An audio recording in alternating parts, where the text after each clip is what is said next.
खुश कर देता है। पर तभी उसे पता चल जाता है कि रानी अब नहीं रही। वो ये बात सबसे छुपा लेता है और तभी रोमिन उसके पास आ जाता है। नीम ग्लू उससे कहता है कि हमें शाही कली की रक्षा करनी होगी। तब मैरी कहती है कि रानी ने इसे तुम्हारे पास लाने को कहा था। फिर नीम ग्लू उन्हें लेकर अपने ज्ञान के भंडार में पहुंच जाता है, जहाँ पर हर एक बात का रिकॉर्ड रखा जाता है। नीम ग्लू उनसे कहता है कि कली की नमी बनाए रखना जरूरी है। रानी ने जब इसे एक बार चूम लिया तो इसका मतलब वो जरूर खिलेगी, पर इसे आज रात ही खिलना होगा, जब पूरे चांद की चांदनी पूरे शबाब पर होगी। तभी ग्रग पूछता है कि अगर ये अंधेरे में खिल जाए तो क्या होगा। तो नीम ग्लू कहता है कि ये तो मुझे भी पता नहीं, क्योंकि ये वाला हिस्सा गायब है। फिर मैरी उससे पूछती है कि क्या आप मुझे घर जाने का रास्ता बता सकते हो। तब नीम ग्लू उसे एक पन्ना देता है, जिसे खोलते ही मैरी को रानी दिखती है। वो उससे कहती है कि तुम्हारे यहाँ होने की एक वजह है, तुम बस कली के साथ रहो, खासकर तब जब वो खिलेगी, और जो कुर्बानी तुमने दी है उसका सिला तुम्हें जरूर मिलेगा।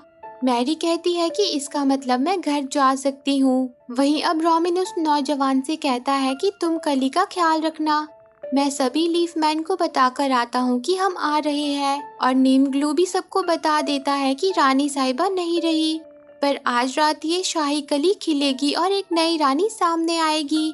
ये बात सुनकर सब खुश हो जाते हैं। तभी मैरी उस नौजवान के पास आती है। वो उससे कहती है कि तुम यहाँ की नहीं लगती, क्या तुम किसी शांत जगह चलना चाहोगी। और वो उसे लेकर एक बड़े से बारहसिंगे के पास आ जाता है। मैरी उसे देखकर हैरान हो जाती है और फिर वो उस पर बैठकर सैर पर निकल पड़ते हैं। पर तभी बॉगिन्स का सरदार कली को चुराने नीम ग्लू के पास पहुंच जाता है और वो कली और मब ग्रग को लेकर वहां से चला जाता है, जिससे रोमिन उस नौजवान पर गुस्सा हो जाता है। वो कहता है कि वो हमारी रानी की आखिरी निशानी थी जो हमारे पास रह गई थी। तब मैरी कहती है कि रानी ने वो मुझे दी थी, कली को वापस लाने के लिए मैं जी जान लगा दूंगी। तभी वो नौजवान कहता है कि क्यों ना हम भेस बदल कर जाए, जिस पर रोमिन कहता है मेरे पास कोई बॉगिन्स का कवच नहीं है। तो मैरी कहती है कि मुझे पता है वो कहाँ मिलेगा। वहीं बॉगिन्स का सरदार मब और ग्रग से कहता है कि लीफ मैन ने मेरे बेटे को मुझसे छीन लिया, तो मैंने भी उनसे उनकी कली छीन ली। आज ये कली यहाँ अंधकार में खिलेगी, फिर मैं उसे अपना वारिस बनाऊंगा। जो कली हरियाली लाने वाली थी अब वो तबाही लाएगी। वहीं अब मैरी अपने साथियों के साथ अपने घर पहुंच जाती है, जहां उन्हें उसके डैड के इकट्ठा किए हुए बॉगिन्स के कवच मिल जाते हैं। तभी मैरी के डैड भी वहां आ जाते हैं। रोमिन और वो नौजवान मैरी के डैड को कुचलू कहने लगता है और वो कहते हैं कि हम इसे यहाँ वहाँ भटकाते रहते हैं, ये कभी भी हमारे घर तक नहीं पहुँच पाएगा, और वो उसका मजाक बनाने लगते हैं। तब मैरी उन्हें बताती है कि वो मेरे डैड है, और फिर वो अपने डैड के पास आती है। उसके डैड उसे बहुत याद कर रहे होते हैं। फिर वो किसी तरह अपने डैड के सामने आ जाती है, पर उसे देखकर उसके डैड बेहोश हो जाते हैं। फिर मैरी अपने डैड से कहती है कि मैं जल्दी वापस आ जाऊंगी डैड, मैं वादा करती हूँ।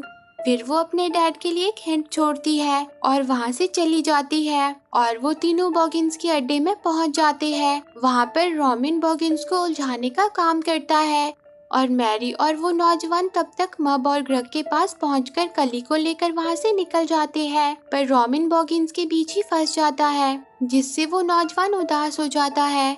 फिर वो रानी के महल मूनलैंड पहुंच जाते हैं, जहां नीम ग्लू कली को उसकी सही जगह पर रख देता है और चांद की रोशनी उस पर पड़ने लगती है और वो खिलने लगती है।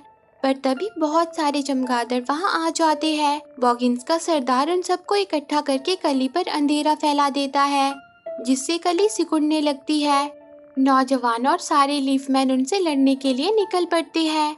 मैरी भी उनकी मदद करने के लिए जाने लगती है, पर तभी नीम ग्लू उसे रोककर कहता है कि ऐसा कौन है जो अनजान दुनिया के लिए अपना सब कुछ कुर्बान कर देगा। तब मैरी कहती है कि मेरे डैड ऐसा करते हैं, और वो अपने डैड को लाने निकल पड़ती है। वहीं उसके डैड को भी अब होश आ जाता है और उन्हें वो क्लू दिख जाता है जो मैरी ने उनके लिए रखा था। वो भी मैरी को ढूंढते हुए जंगल में पहुंच जाते हैं, जहां मैरी उनके पास आ जाती है। वो उनसे कहती है कि डैड आप सही थे, मुझे माफ कर दीजिए, लीफमैन सच में है। उन्हें आपकी मदद चाहिए, मेरे पीछे आओ। वहीं बॉगिन्स का सरदार कली के पास पहुंच जाता है, पर तभी वहां रोमिन आ जाता है।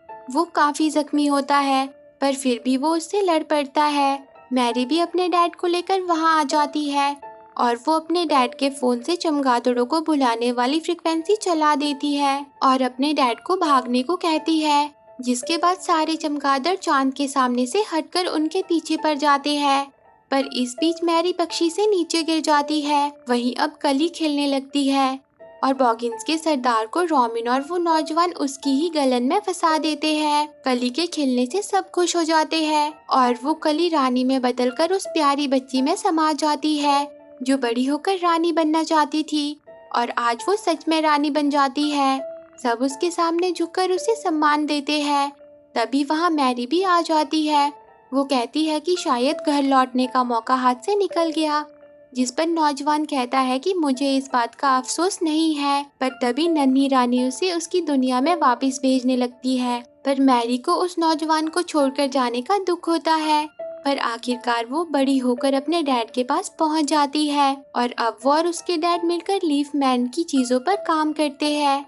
और वो सुंदर नौजवान अब भी मैरी से मिलने आता है, वो भी कैमरा पर, क्योंकि वो दोनों एक दूसरे से प्यार करते हैं। और आज मैरी उससे मिलने के लिए अपने डैड को भी ले जाती है। और इसी के साथ ये मूवी एंड हो जाती है। तो दोस्तों, आपको ये मूवी कैसी लगी कमेंट करके जरूर बताना।